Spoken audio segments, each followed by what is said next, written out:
Olá, pessoal, vamos dar continuidade. Bom dia novamente a todos.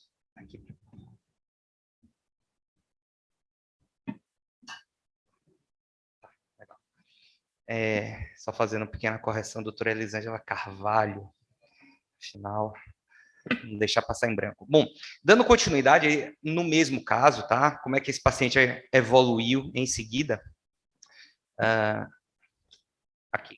Então, a gente está falando de um paciente de 53 anos que tinha uma doença localizada, inicialmente PSA de 4, Gleason 7, T2 pela ressonância, foi operado em 2018 e na patologia veio um T2N0 com margem comprometida, Gleason 7, PSA de 0,05. Diante disso, esse paciente não foi indicado para radioterapia adjuvante, e em breve a gente vai ter a opinião do Dr. Roach se esse paciente deveria ou não receber indicação de adjuvância, ou se realmente o resgate precoce seria a melhor opção para esse tipo de situação. Mas vamos já direto no caso, e o que aconteceu foi, acho que a questão da margem já ficou bastante discutida, a gente vai passar um pouquinho mais rápido sobre isso. O único fator maior que a gente teria para esse caso, na questão da adjuvância, é de fato a questão da margem. Eu vou só perguntar aqui, aproveitar para a doutora Elisângela, esse tipo de caso, em que tem um único fator de risco sendo a margem, com PSA zerado após cirurgia, sua tendência nesse paciente seria fazer resgate precoce ou seria fazer adjuvância logo agora? Bom dia a todos, obrigada pelo convite. Todo mundo aqui que me conhece sabe que eu sou uma fã do resgate precoce, né, versus a adjuvância. A gente tem 3 grandes randomizados que falam a favor dessa estratégia, até para não tratar futilmente pacientes que não precisariam ser tratados. E, no entanto, o ano passado foi publicado também um trabalho com muitos pacientes, mais de 10 mil pacientes, uma coorte retrospectiva, que fala justamente sobre os fatores prognósticos que podem impactar, inclusive, em sobrevida relacionada ao câncer, realmente, de próstata, quando a gente precisa indicar ou não a adjuvância. Nesse trabalho, os pacientes que foram N0, claro, patológicos, a conjunção de Gleason acima de 8 com T3 patológico é uma conjunção que a gente precisa ficar de olho. Então, talvez esses sejam os grandes beneficiados do tratamento de adjuvância. A margem positiva para esse trabalho, ela não foi impactante como fator prognóstico exclusivo, a menos que o paciente não apresentasse um PSA adequado pós-operatório. Dito isso, algumas coisas me deixam bem desconfortáveis nesse caso. O paciente é muito novo, tinha uma velocidade de PSA um pouquinho assim, assustadora no começo do caso, muitos fragmentos positivos, uma margem positiva para um 4+3 e um PSA que é assim, né? Eu observaria muito, na verdade, de perto esse paciente e indicaria a radioterapia assim que ele apresentasse qualquer sinal de ascensão desse PSA, que provavelmente vai ser muito precoce. Doutor Dálvaro pensaria diferente em relação a essa estratégia? Não. Bom dia a todos. Agradeço a comissão pelo convite. Eu penso de uma forma muito parecida com a doutora Elisângela, isso que a gente tem adotado na prática clínica, né? Como ela falou, existem 3 estudos e a meta-análise dos 3 estudos que respalda essa estratégia.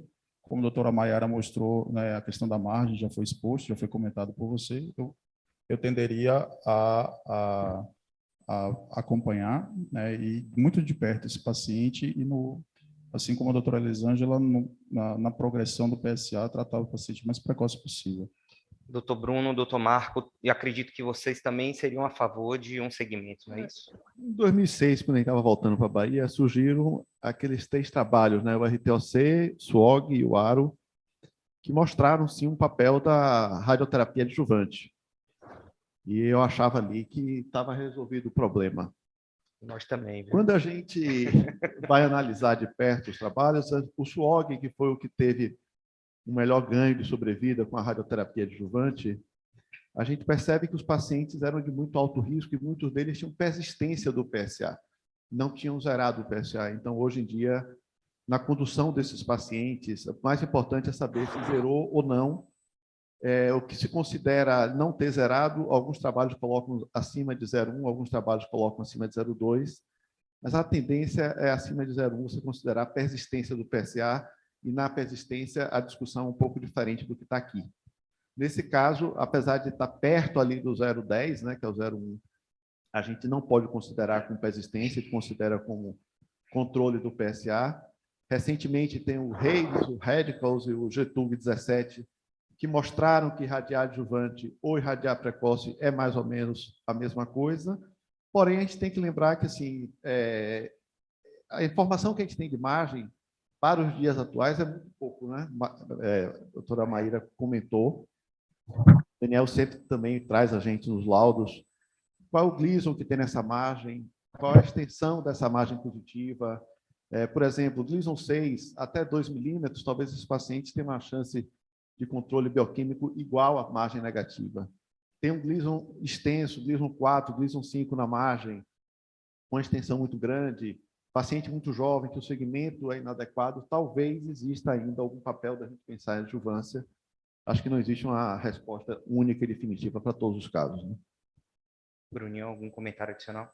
Não, concordo com o Marcos. Legal. Não tem muito o que acrescentar. Legal. Só lembrando que o estudo do alemão, o ARO, de adjuvância, ele é obrigatoriamente, o critério de inclusão era PSA negativo, zerado após cirurgia.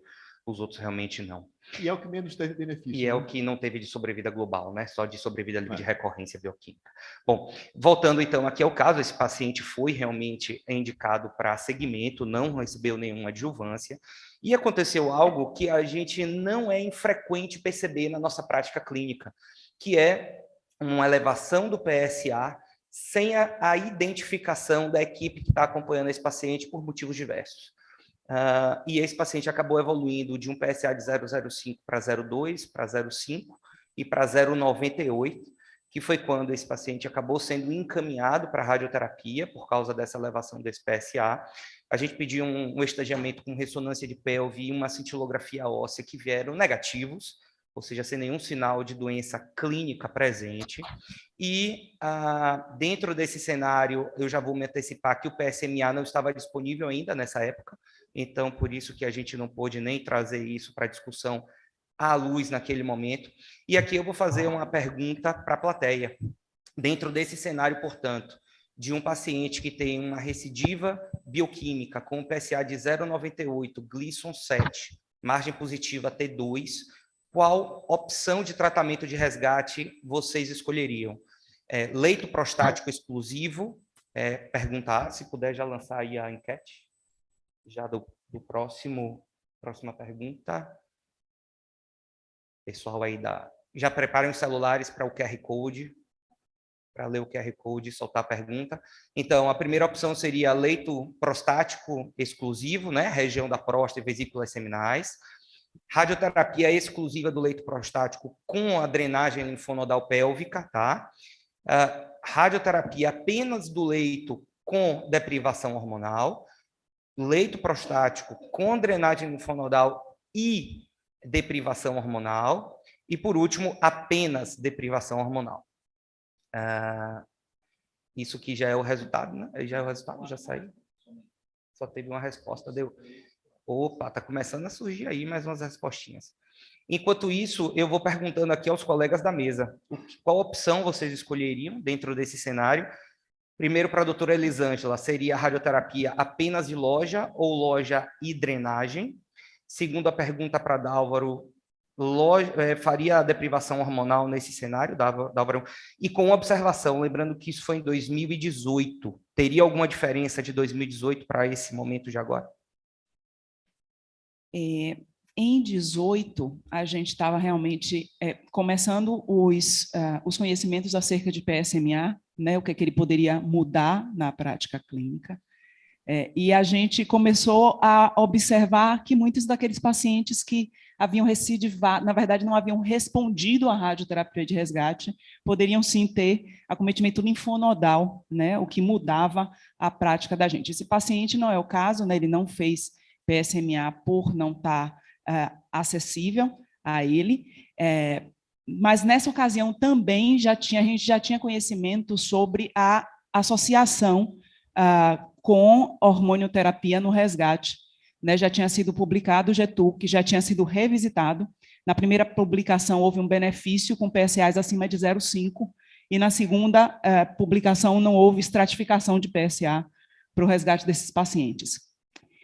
Atualmente eu tenho olhado muito o número de linfonodos, né, por causa dos conhecimentos de PSMA, o número de linfonodos na peça patológica e a cinética de PSA de resgate. Nessa ocasião, eu teria tratado só próstata e teria sugerido a adição de hormonioterapia para esses pacientes por um tempo curto. Doutor Dálvaro aceitaria essa sugestão lá em 2018, e se fosse hoje, mudaria essa conduta? É exatamente o que a doutora Elisângela falou, né? Era a evidência que a gente tinha na época.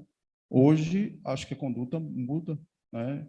Foi apresentado o estudo Sports Trial, RTOG, né? Que avaliou exatamente um cenário como esse, né? Que são 3 braços, ADT exclusiva, radioterapia exclusiva da loja prostática, a mesma estratégia com adição de ADT e a radioterapia estendida, né? Envolvendo a pelve com ADT.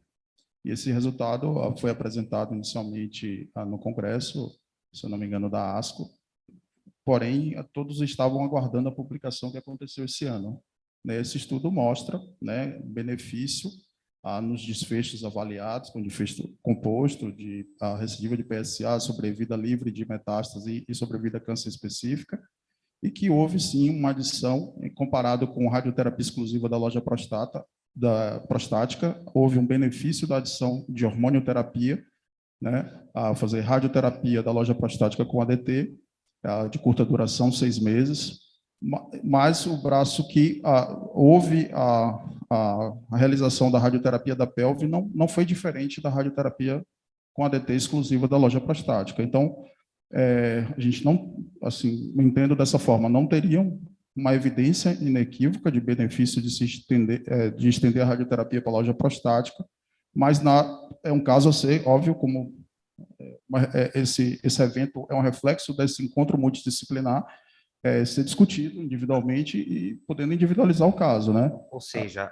hoje eu acho que não tem discussão que o paciente receberia junto com a radioterapia a hormonioterapia, provavelmente por 6 meses, mas lá em 2018, e hoje a gente teria a discussão de se inclusão de pelve ou não, acho que essa discussão ainda existe, mas lá na época, em 2018, esse paciente foi tratado apenas com radioterapia exclusiva, sem hormonioterapia, se puder passar o próximo, que aqui não está indo, acho que é por causa da pesquisa ali, né?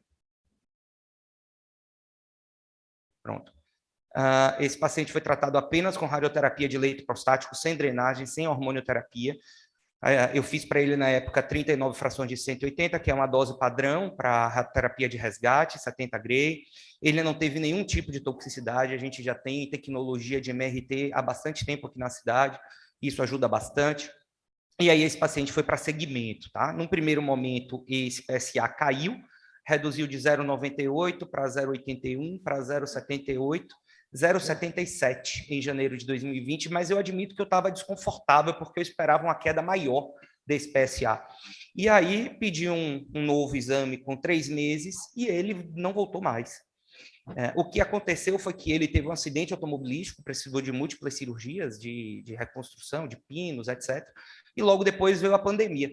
E aí ele acabou 2 anos sem retornar. Quando retornou foi agora em 2022, porque um cardiologista pediu nos exames de rotina um PSA e falou, deu acima de 4, procure lá um negócio que tem alguma coisa estranha. E ele me chega no consultório com PSA de 16. E aí, nesse momento, eu pedi de imediato uma ressonância, uma cintilografia óssea e encaminhei para o oncologista clínico. Mas eu fiquei numa dúvida. Num paciente desse, com um PSA tão alto, há espaço, haveria benefício para um PET de PSMA, tendo ele cintilografia e ressonância negativos, ou já é um valor tão alto que a gente pode assumir que esse paciente é metastático e não haveria necessidade desse exame?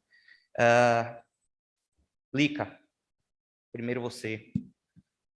Eu acho que sempre tem, sim, um benefício. O PSMA ele pode evidenciar onde que essa doença está, pode classificar esse paciente como um oligometastático metacrônico. o que poderia, na verdade, dar o benefício para a gente tratar localmente apenas essas metástases, né, ou a metástase ou as metástases. É claro que não é um PSA que seja confortável, mas eu acho que a adição do PSMA vai fazer toda a diferença, né, nesse cenário. Tratar sistemicamente, eu acho que é o que a gente faria lá atrás, né? Atualmente, eu acho que não cabe mais sem um estadiamento adequado. Além disso, ele pode ter recidiva pélvica, não só metastática à distância, né?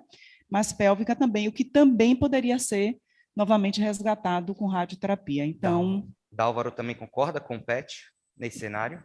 Esse caso é um caso que acho que angustia todos, né? Porque a expectativa na apresentação está totalmente diferente do que tem acontecido, né? A impressão que a gente tem é que estamos sempre atrás, a doença está sempre na frente, né? E eu concordo, eu acho que já está incorporada à prática, apesar de que todas as decisões em relação ao tratamento sistêmico são baseadas em estudos que não usaram PET-PSMA, né? Mas eu entendo, pelas observações, concordo inteiramente com o que a Elisângela pontuou, que um PET ajudaria a entender o que está acontecendo e ao encontro da angústia que eu acho que todos os profissionais envolvidos no cuidado e você que conduziu esse paciente certamente compartilhou, né? Porque é um caso que está evoluindo mal, né? Em 2 anos o PSA saiu de 0,77 para 16,28. Então, é uma doença sistêmica, é um comportamento biológico agressivo e tudo indica que, infelizmente, esse paciente vai falecer dessa doença. Muito bem. Só fazer uma observação, esse caso é real, viu, gente? Eu tenho uma foto do prontuário, do meu prontuário, inclusive, para justificar. Bruninho e Marco, esse paciente chega no consultório de vocês, doutor, eu fui no médico maluco que disse que eu tinha que fazer um exame que custa R$4.000, eu estou com esse PSA de 16, eu faço ou não faço? Para mim vai dar trabalho, eu posso pedir ajuda aos meus amigos, à minha família para conseguir esse dinheiro, mas, e aí? Eu confio em você, que foi quem me operou, faço ou não faço esse exame? Eu concordo que faz. Vai trazer benefício, se for uma doença oligometastática, a gente pode ter esse controle. O paciente está com quantos anos agora? Ele tinha 58, ele está na faixa de uns 62, 63. Paciente jovem ainda, eu acho que vai trazer benefício. Como a Elisângela falou, fazer até um resgate ainda radioterápico, se for algum linfonodo cadepélvico, ou até, não sei, depende do que vier aí, um resgate cirúrgico. Eu não faço. Estava esperando, pô, estava todo mundo muito Não bonzinho faço aqui. exame caro. Na nossa realidade, isso é difícil para os pacientes. Eles têm um PSA de 4, risco intermediário, zerou e em 4 anos passa para 16, de 0 para 16. Isso é padrão de doença sistêmica. Todo tratamento hormonal sistêmico é baseado em exame convencional, se é metastático ou não. Mas com essa elevação de PSA, eu acho que esse exame tem pouco a acrescentar. Muito bem, Marquinhos. eu posso fazer um contraponto? Na verdade, eu entendo, né, acho que realmente o PSA cinético é muito desconfortável, e, no entanto, existem dados de estudos retrospectivos, de estudos de fase 2, que falam de um ponto que eu acho muito importante para esses pacientes, especialmente para os pacientes mais novos, que é o tempo livre de adição de ADT para esses pacientes, especialmente oligometastático. Fora o Stomach Trial, que fala sobre benefício de sobrevida global para esses pacientes.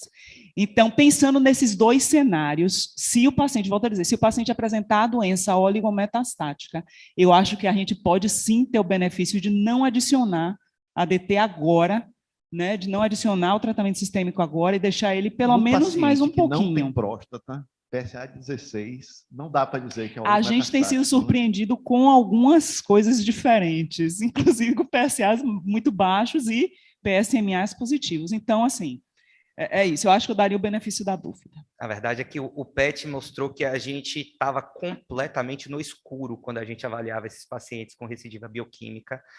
E desde linfonodos pararetais, que ninguém imaginava que existiriam, até doenças com PSA alto e baixo volume de doença, ou vice-versa, tem realmente acontecido. E a gente acabou pedindo realmente um PET para esse paciente, ele fez o sacrifício, e o que aconteceu foi que vieram múltiplos linfonodos pélvicos e paraórticos, doença exclusivamente linfonodal e só linfonodos com menos de 1 centímetro. O maior tinha 0,6 centímetros, com um SUV máximo desse linfonodo de 9,8, sem doença óssea, sem doença visceral, mas com múltiplos linfonodos pélvicos e paraórticos até ao nível da bifurcação das renais. É porque eu estou sem um apontador aqui, mas se vocês olharem ali naquela imagenzinha da direita, a gente vê vários pontinhos pretos. Ah, obrigado. Fui eu que, na verdade, tinha, eu que não olhei. Só que vamos botar aqui, ó. Então, ó, vários linfonodinhos, ó, ascendendo aqui no PET. A gente vê que eles eram bilaterais, tá? Até cá em cima. Então, a gente está falando de um paciente que tem uma recidiva com PSA de 16, que já recebeu radioterapia na loja prostática, virgem de hormonioterapia, e agora apresenta um PSA desse.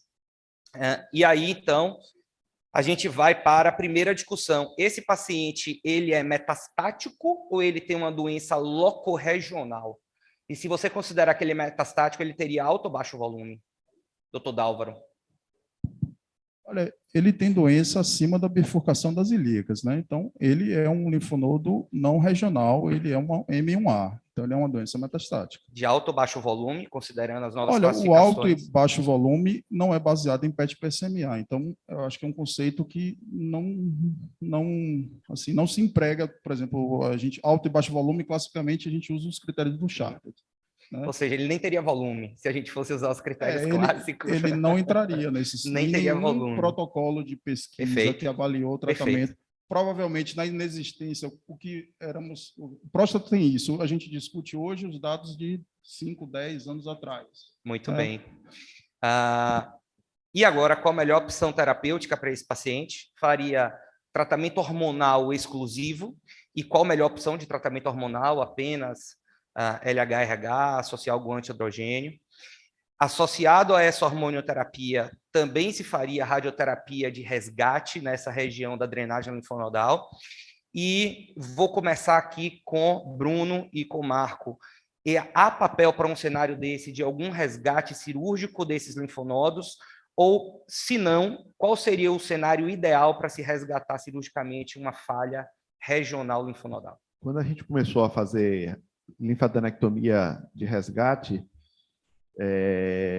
a gente inicialmente incluía até pacientes com doença acima dos vasos ilíacos. Hoje, a gente sabe que os resultados são ruins, em média 11% de controle em 5 anos, e eu só faço quando é linfonodos pélvicos isolados. A meu ver, essa cirurgia tem alguma morbidade, e os resultados, quando tem metástase linfonodal acima da bifurcação, são muito ruins. A gente não consegue controlar essa doença. Eu não faria tratamento para esses linfonodos, eu faria só tratamento sistêmico.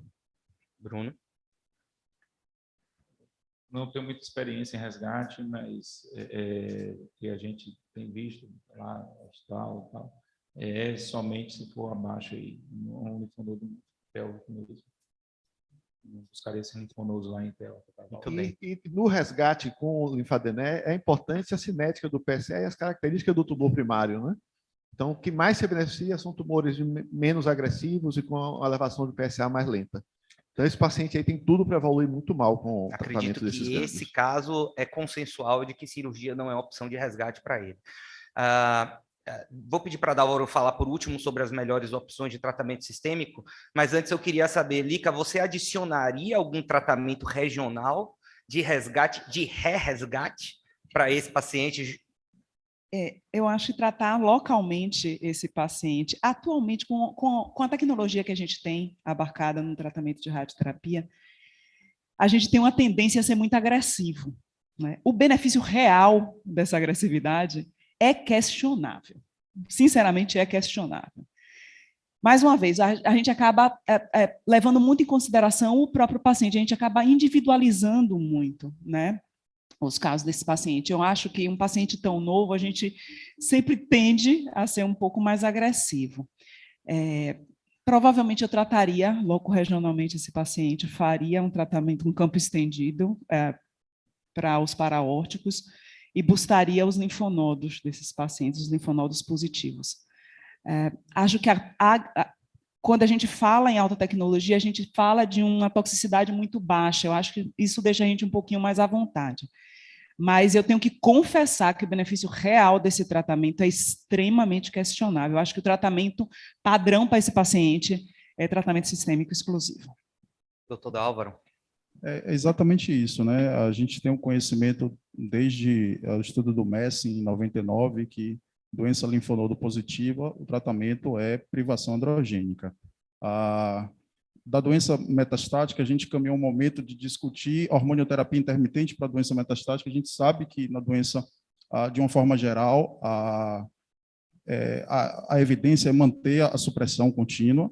A gente caminha para evidências cada vez maiores que há doenças agressivas, né, a intensificação do tratamento, seja com acréscimo de um agente hormonal de segunda geração, ou quimioterapia, ou, mais recentemente, a gente tem visto terapia tripla mostrando benefício.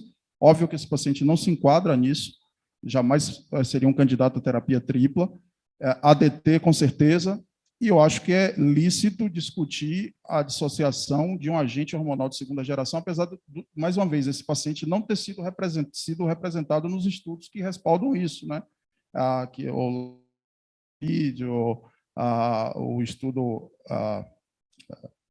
o Titan, os estudos com exalutamida não contemplaram paciente com esse perfil, mas tendo em vista, né, essa doença é uma doença biologicamente muito agressiva, né, esse paciente vai evoluir, infelizmente, a tendência é que ele venha a falecer, um paciente jovem, sem comorbidades, a tendência é que ele venha a falecer dessa doença. Eu entendo a intensificação nesse momento com acréscimo de um agente hormonal de segunda geração. Quanto à radioterapia, faço minhas palavras da doutora Elisângela.